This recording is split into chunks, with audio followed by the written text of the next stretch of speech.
Hi there, Cosmic Family. My name is Yahlia Ali in this incarnation. I am here today to talk about Saturn in Pisces. I mentioned this in many videos before, but tomorrow, November 15th, it is going to be direct. So the retrogradation of Saturn started on June 29th in the degree 19.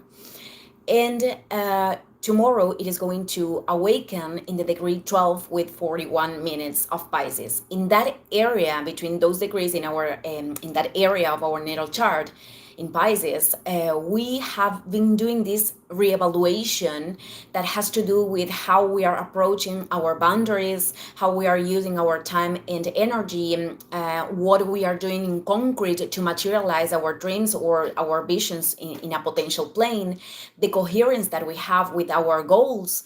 In our structures, the coherence that those structures have with our soul, and the perseverance that we are putting in that.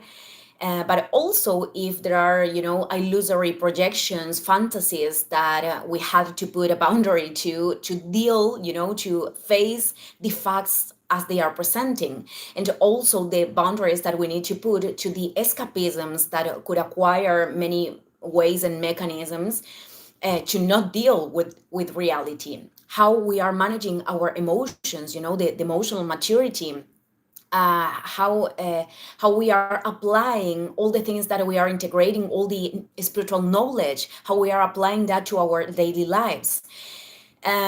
So it could be that the situations, the projects that are associated with that house of our natal chart, when the retrogradation starts, they are paused, or they go much slower, precisely to go inwards and to review these things. Because everything that energetically occurs inside, it is ending up reflecting on the outside, whether we like it or not. So when we talk about Saturn, this implies to deal with frustration, with the limitations and the obstacles that call us to develop maturity and to understand which is the part of our responsibility in those experiences. So now that Saturn is direct, many situations, what was pendant, we are retaking that, and the decisions and boundaries are shown with a lot of clarity that we need to put. Situations could start to move again, but together with the energy of the full moon, some other situations are going to come to an end, precisely to retire the energy and put it in other experiences or areas that are requiring it.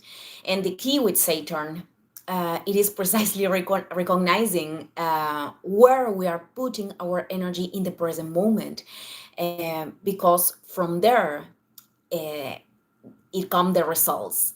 And when we are not present, you know the patterns are the ones that are operating, and many times they lead us to manifestations that they lead us to unwanted manifestations.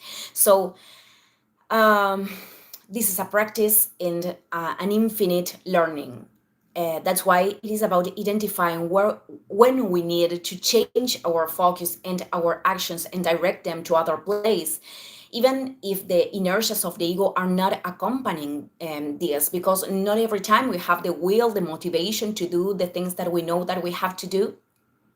Not every time our emotions are accompanying us to assume certain decisions that we need to assume. So that is when we have to use discipline, or when we have to learn to accompany ourselves into managing our emotions, so we can do whatever thing we need to do. And then there is the other polarity, which is rigidity. That kind of rigidity, self-exigency, that it is linked with not allowing ourselves to fail, to learn, and to grow through that process. So, well, I am going to end this video. Thank you, everyone, and see you in the next one. Ciao, ciao.